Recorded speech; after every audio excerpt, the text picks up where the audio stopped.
He is a retired federal ICE agent. He and his partner were ambushed and shot in Mexico. His partner was killed in the line of duty.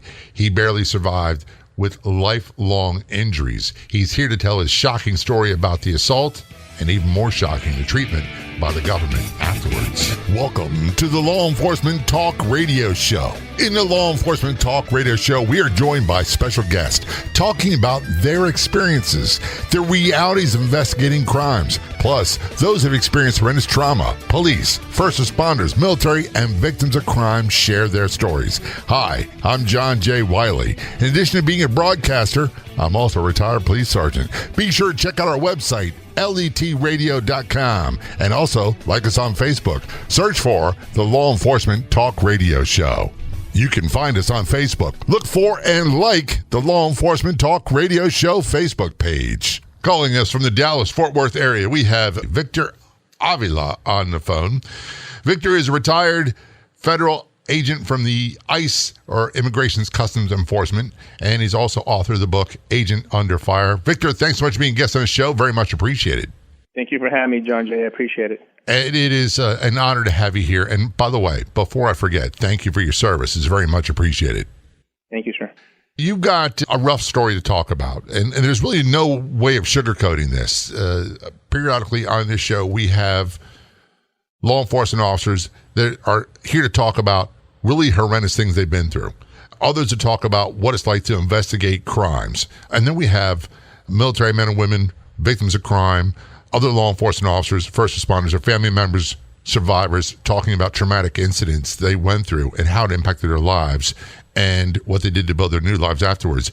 Yours covers kind of the investigation aspect and also the traumatic event aspect as well.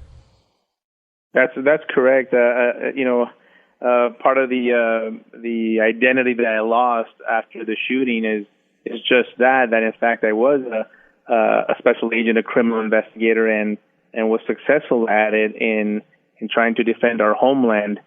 But yes, I did go through a traumatic shooting where we lost my partner, a special agent Jaime Zapata, in the line of duty, and I could talk more about that in detail. Yeah, let's go ahead and just get into it, because really, like I said, there's no way to sugarcoat this. You and your partner were special agents for the federal government, and you were being sent down, I believe it's to Mexico?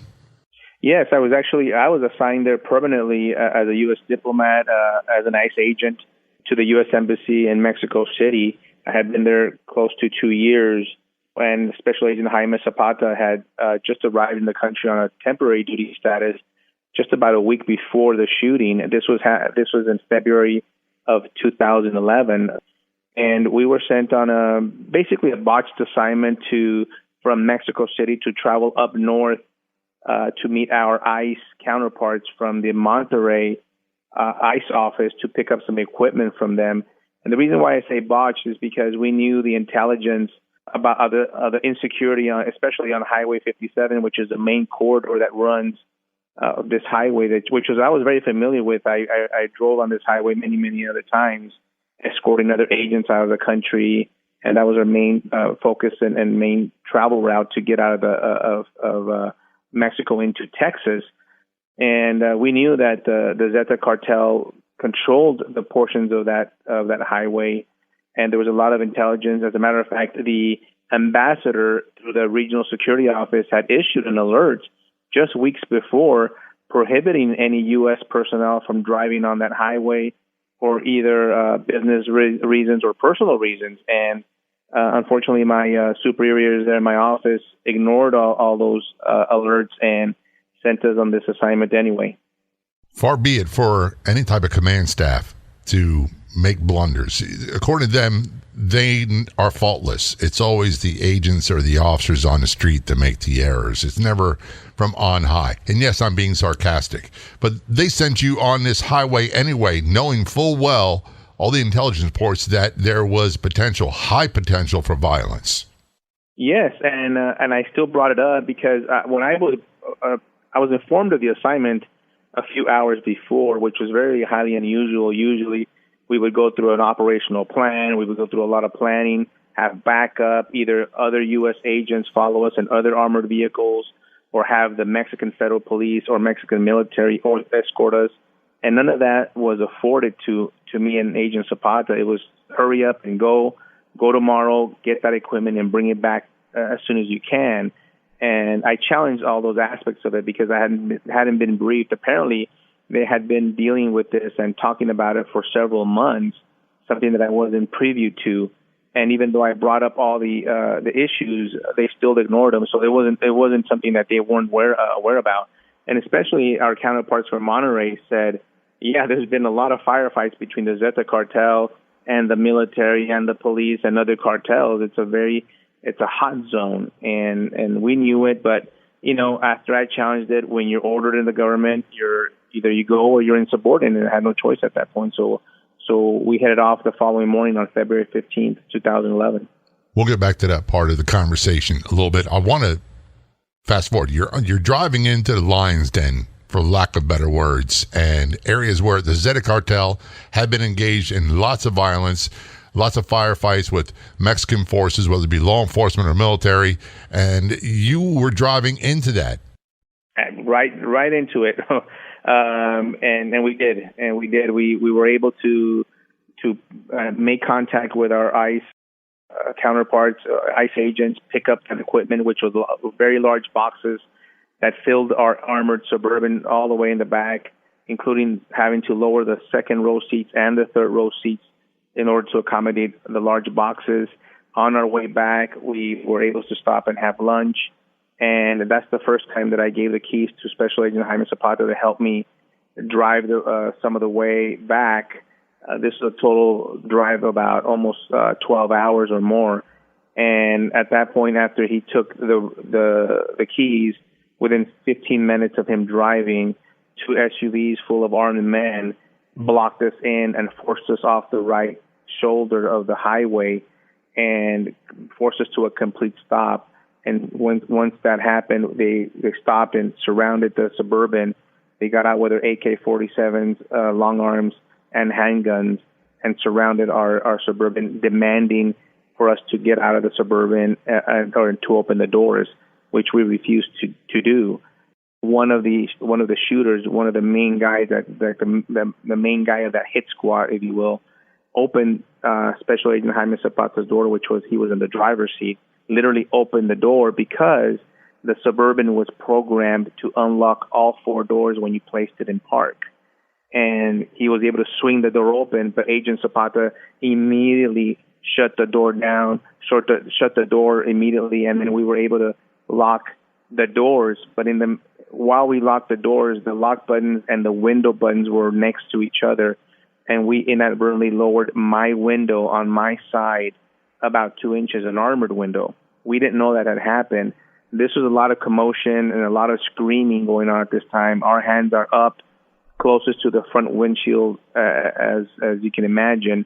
I'm the one yelling in Spanish, telling them that we're Americans, we're U.S. Embassy employees, we're U.S. diplomats. This is a diplomatic vehicle. You are not who we think we are. You're mistaking us for someone else. Yelling at it, and all you could see in these guys is evil in their eyes.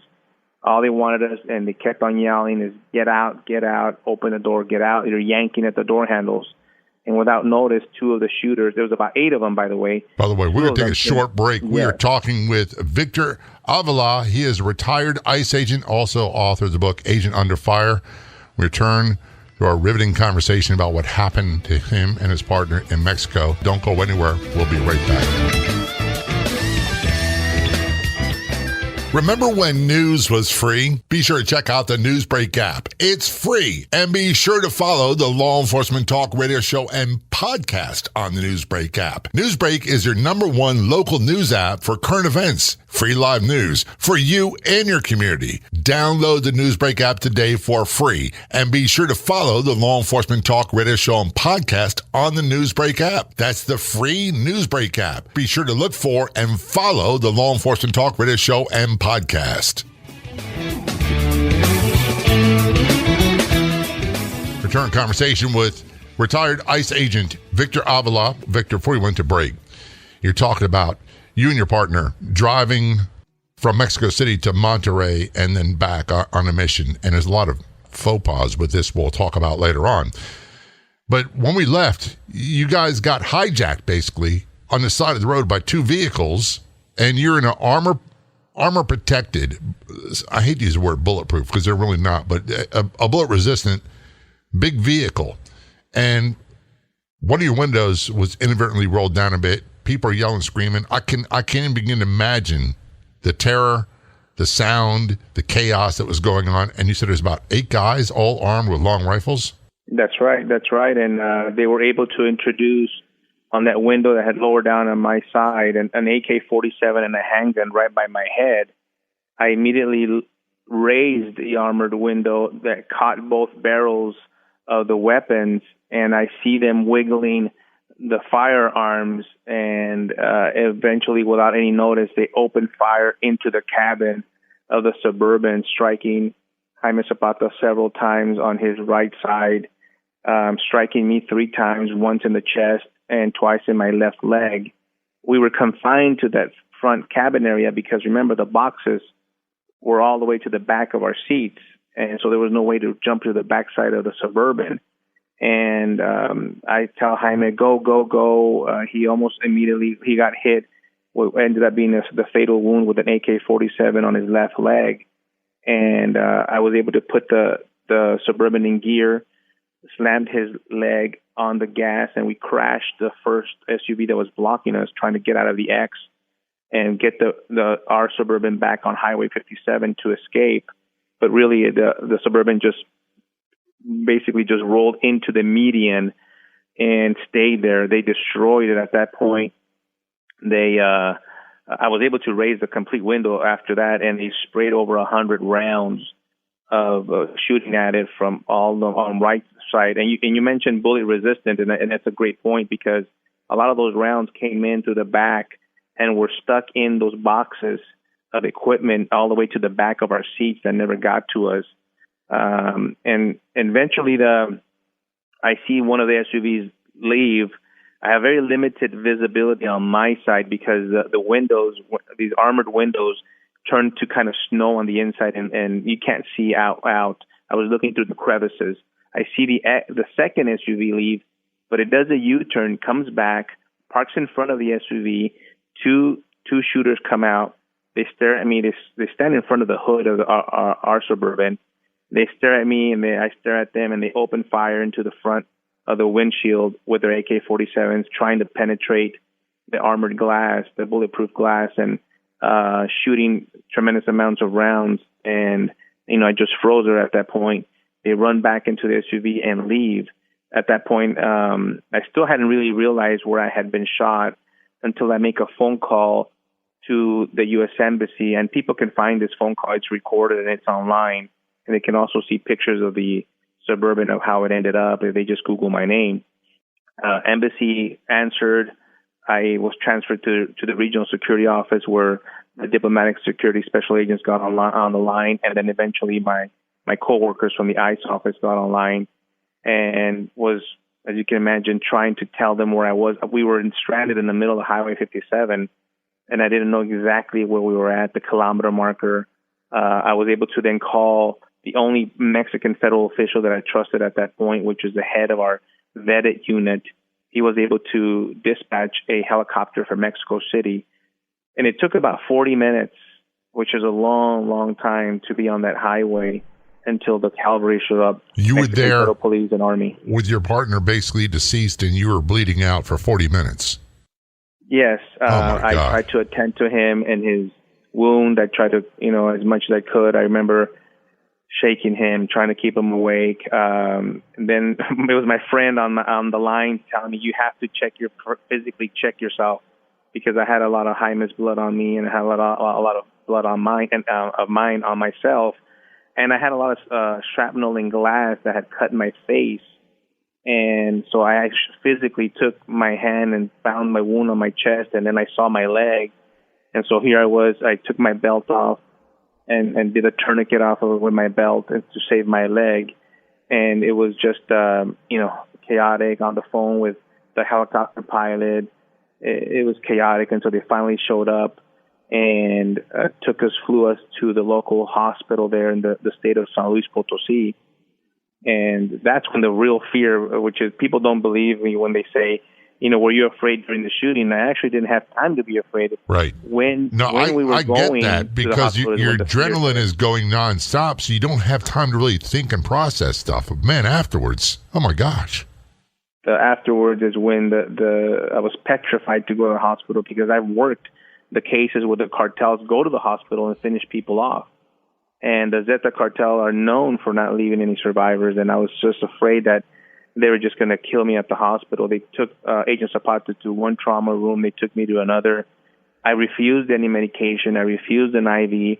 I thought they were going to poison me and kill me here. And eventually, about an hour later, the reinforcements of the trusted Mexican officials that I had called surrounded. There's like the SWAT type team of the federal police surrounded the hospital and made it secure.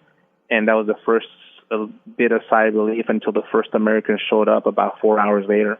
Brother, I got to tell you, I've been through a lot of stuff in my law enforcement career, but nothing compares to this.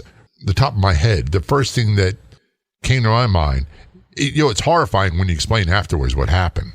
When it's going through it, we talked about earlier, you don't have time to really process things and time distorts. Everything goes kind of haywire. You see things differently. You hear things differently. But when those two guns got shoved in the window and started firing inside of a closed cabin of a vehicle, it had to be deafening. Deafening. It was deafening. I actually have hearing loss in my left ear because of it. I forgot to tell you this, I grabbed the handgun and wiggled the handgun trying to remove it, burned the heck out of my left hand. And when I got to the hospital, that's what actually hurt the most, because my skin was peeled off. And that was just stinging me, and it was survival mode is the best way I could tell you, is trying to do everything I can to save Jaime and myself from that situation. And again, there's no way to fancy this up and make it nice. Jaime didn't survive; he was killed. He was. The doctor then eventually came out and told me that my partner had passed, and I told him to please, we are U.S. Americans in a foreign country, and let me tell you, as a Hispanic of Mexican descent, I felt like such a foreigner. For all intents and purposes, I felt like I was in China. It felt like I wasn't from there. I'm an American. And it was a very ugly, lonely feeling being there. And I asked the doctor, please treat my partner with dignity and respect. Because now they realized they had an international incident in their hands. Once the building was secure, I was able to identify myself proudly that I was an American, that I was a U.S. federal agent. And you could see the hospital staff kind of do the, oh, okay, I see what we got here. But kudos to them. They did outstanding medical attention to me. And thank goodness for them. We're talking with Victor Avila, a retired ICE agent, also author of the book Agent Under Fire. And he's talking about the incident in Mexico where he and his partner were shot multiple times. His partner was killed. Don't go anywhere. We will be right back. Do you want to be a guest on Law Enforcement Talk Radio show and podcast? It's really quite simple. And before you get into this notion that I'm not a cop, I wasn't a cop, I don't have something to contribute. Well, the show is about investigating crime. That's one aspect of it from the real life perspective of those who did it. And then it's also about trauma, how trauma impacted them, often crime-based, but not always. Our guests quite often are law enforcement officers, other first responders, military, victims of crime, their spouses or survivors, talking about how trauma impacted them, what happened, how it affected their lives, and how they rebuilt their lives after. If you want to be a guest, just contact me. It's really simple.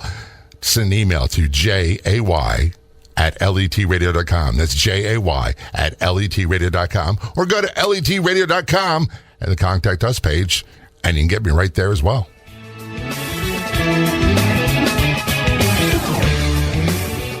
Back to our conversation with Victor Avila. Victor is a retired ICE agent. He was shot multiple times. His partner was also shot in Mexico. And his partner was killed in the line of duty. And he's written a book called Agent Under Fire. When we went to break, you're talking about, Victor, when you're in the hospital and finally you were able to tell them you're a U.S. federal agent and you had some people there to help take care of you that you felt more comfortable with. I number one, cannot imagine what you went through when you were hurt and Jaime was killed. I can't even fathom that. Secondly, the fear that must have been going through you being in a hospital. And you said, I think you used the terms, I felt like a total stranger in that hospital, as if you didn't belong anywhere. You weren't in America. You're not Mexican, even though you're Mexican descent. You're an American citizen, and you're a federal agent. And you felt a lot of hostility. That I sure did, especially knowing the corruption in Mexico and all of that just culminated at that time. And it wasn't until the U.S. agents and the U.S. Embassy doctor showed up that took over the care that I felt a lot more comfortable. They secured the building. Eventually, they wanted me out, me and Jaime out, and they got me out at 3 a.m. DEA was gracious enough to let us borrow their airplane to get me out. They flew me out in the middle of the night to Houston, where they continued my treatment there. They then sent over for my family because there was already intelligence that they knew where I lived in Mexico City. And so they got my wife and kids secured, took them to a hotel to secure them, waiting for them to be shipped out and extracted from Mexico for their safety. So they went through their own ordeal, which, as you can imagine, my kids were, at that time, they were 6 and 10.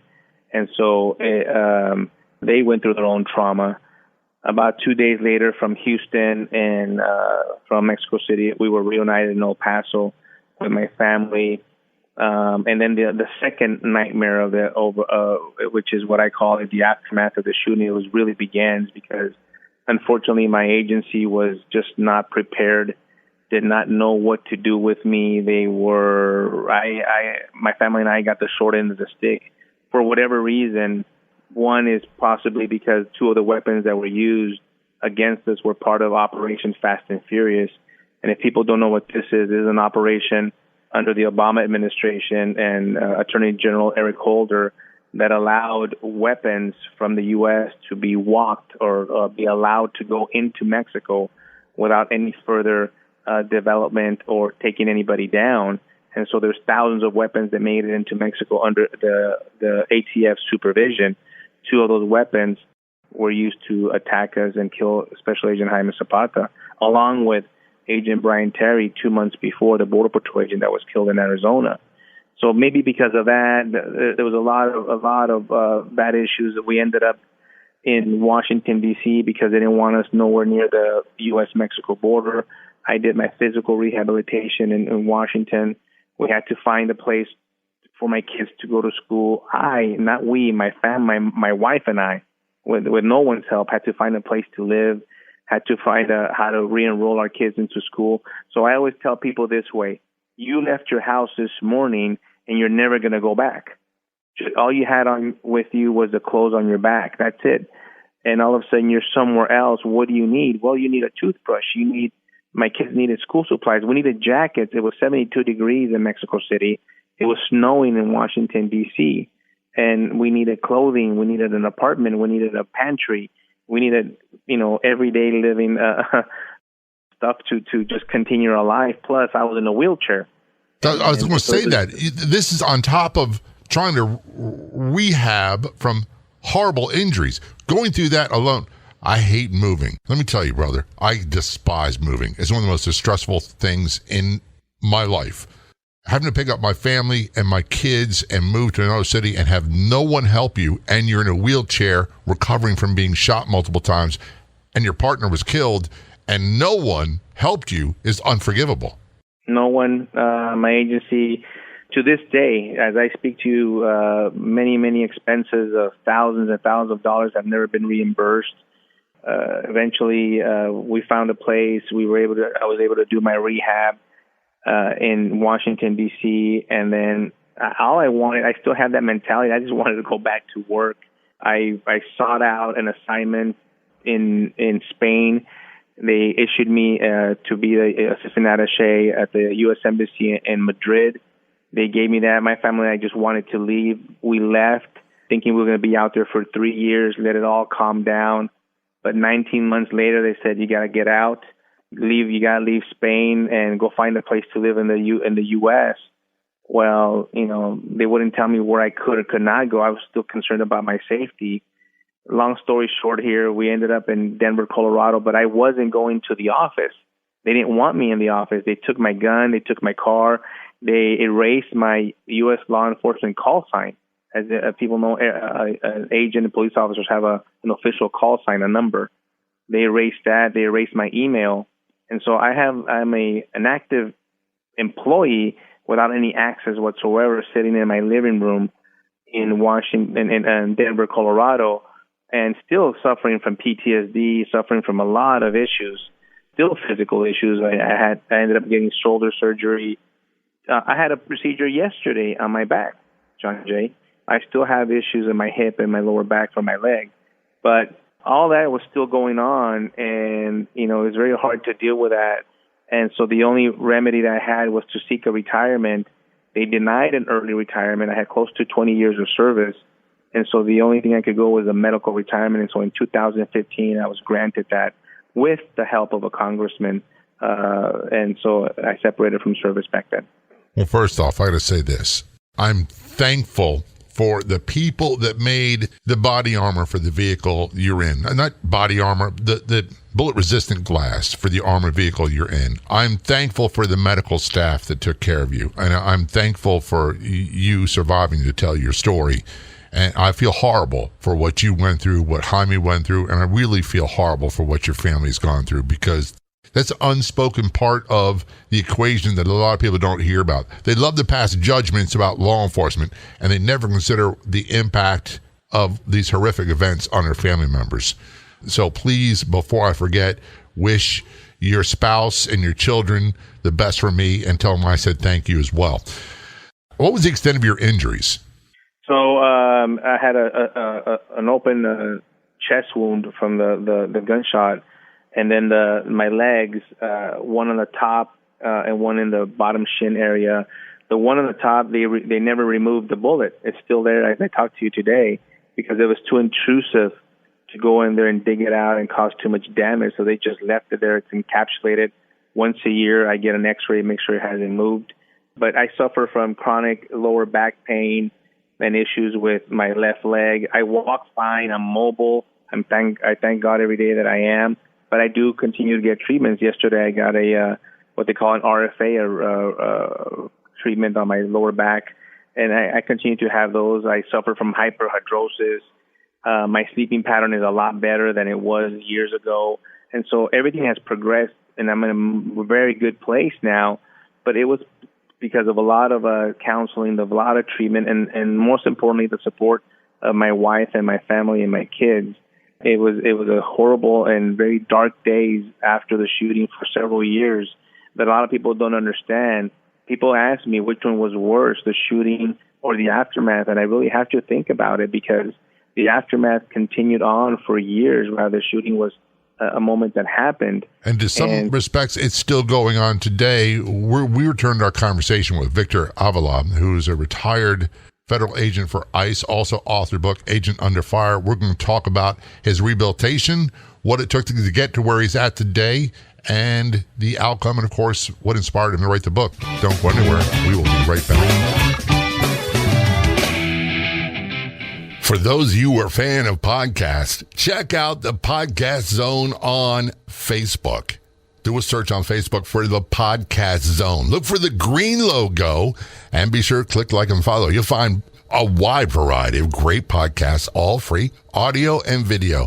That is the Podcast Zone on Facebook. Be sure to follow that page today. Return conversation with Victor Avila, retired ICE agent. He was shot multiple times in an ambush attack in Mexico. His partner, Jaime Zapata, was killed in line of duty. And before we went to break, Victor, we're talking about your recovery and the extensive injuries you had. And I got to say this. From what you said, I find it absolutely atrocious the way you're treated. When law enforcement officers are suspected of corruption or doing something wrong, contrary to what people believe, it's not business as usual. They're pretty much cut off. So all the things you talked about, your unit number, the email address, your gun, your identity, all that stripped from you, and you're basically sitting at home waiting in limbo. That's as if you were treated like you were a criminal instead of a hero. That's absolutely how I felt. You start doubting yourself. Like, what did I do? All I did was serve my country. All I did was work. And I got shot in the line of duty, and that's what happened. And so you start doubting yourself, identity crisis for sure. And so now I talk about officer wellness. I understand what it's like. I'm a big advocate for officer wellness. We have a record number of police officer suicides in our country now because it's harder than ever to be a law enforcement officer in this country. And so I really like to share that part of the story, and I thank you for letting me talk about this, because this is a part that I really don't talk about a lot. Right, and a lot of people don't understand it. It's so important to support them. Yeah, a lot of people don't understand it, Victor, and I don't talk about a lot of what I went through because, number one, I don't want to hear the stupid questions. And people, I don't blame them. They don't understand, they'll ask questions, and I get agitated, so I don't talk about it. But what people see today, the guy they see right now is not the same guy 30 years ago. It took a lot of work to get to where I'm at today. And I'll be honest with you, it's not difficult work now, but it takes a lot of work to stay where I'm at today. This is a process. And I'm sure for you, and your family, your spouse, your kids, it's been a huge process for them as well. I use the word resiliency. Oh my goodness. I thank God every day for the resiliency and my kids, and I have my daughter's already graduated college. I have a 16-year-old son. They have done great. My wife, I can't give them in the book. It'll come across, and you'll read it. People tell me, man, you really talk about your family and your wife. I tell them because they're a part of me. They put up with me not only after the shooting, but before as a law enforcement officer, working odd hours, missing birthdays, missing all these important activities because I was at work and I neglected my family a lot because of my career. And so I talk about that as well in the book. The second part of the book is all about border security. And I wanted to remind people that, by the way, yes, I was shot, but this is what I used to do. I'm a subject matter expert in human trafficking. I rescued countless women and children from captivity, from sexual exploitation, from forced labor situations, drug trafficking, human smuggling, everything that you're seeing at the border right now, the crisis that we have. Now I am an advocate and a voice for those officers down there that they can't speak right now because of this current administration. And I inform people of what's going down at the border. I went down to the valley of the southern border of Texas. Just last week, I was in El Paso, Texas, in the West Texas region to compare and show people exactly what is going on our border and how it's affecting our communities in our country, especially the cartels and the impact they have in every single city. You will see it coming to a town near you, your neighborhood, your schools, your criminal justice system, your healthcare systems will be impacted because of the open border policy that's going on right now. I don't think many Americans really understand it, partly because many people live in the mindset of not in my backyard. If it's not in my backyard, number one, I don't care. Number two, they don't take into consideration how it impacts them. They could be in Ohio, they can be in Vermont, they can be in Oregon, and you're going to be impacted by this sort of thing. And then, of course, they're guided by what they hear on the news media. And the news media really has a very biased slant about how they present stories. I'm not getting into partisan politics. I'm just saying, particularly with law enforcement, I'll give you an example. If a law enforcement officer has to shoot somebody, the news headline in the newspaper or on television would read something like this or go something like this. Police officer shoots man. And that's it. They don't talk about the 50 things the guy did beforehand, which could have changed the outcome until much later in the story. They just go with the most accusatory, the most in-your-face, the most negative thing they can to get eyeballs on their story. And it really makes me angry because no one hears about what you and your family went through afterwards. Nobody. Yes, and it's you talk about the bias, and I'll tell you really quick how that bias and how the media selects what cases and when one of these they report. We had a case here locally in the DFW area where a black individual broke into a home and took a white kid and killed him. But there's no word about it in national media. But can you imagine if it would have been the other way around and it was a white person that took a black kid? It would have been all over. People would have been protesting and all these other. And it would have been very inflammatory. Standard. Yeah, and here's the thing, and I know you'll agree with me. I don't never cared about race. I still don't care. And what I care about is let's not treat violent criminals with kid gloves. They need to be treated the way that they deserve to be treated, which is harshly. And they should be in prison. And they should be in prison for a long time. And if you've proven yourself to be a career violent criminal, you should never get out, ever. I agree with you. And I don't care whether you're... I practiced my career that way either. I never cared about the race or I cared about the violation of crime that the person had committed and investigate them because of the crime that they violated, not because of the color of the skin or where they came from. And so, yeah, it's definitely an issue in our country now. But that's what I do now. I go out there. I'm available to be hired for speaking engagements, to speak to groups and all kinds of groups, because I talk about the survival part of it. I talk about the logistics and the police as well, section of it, the tactics. I talk to police groups about that.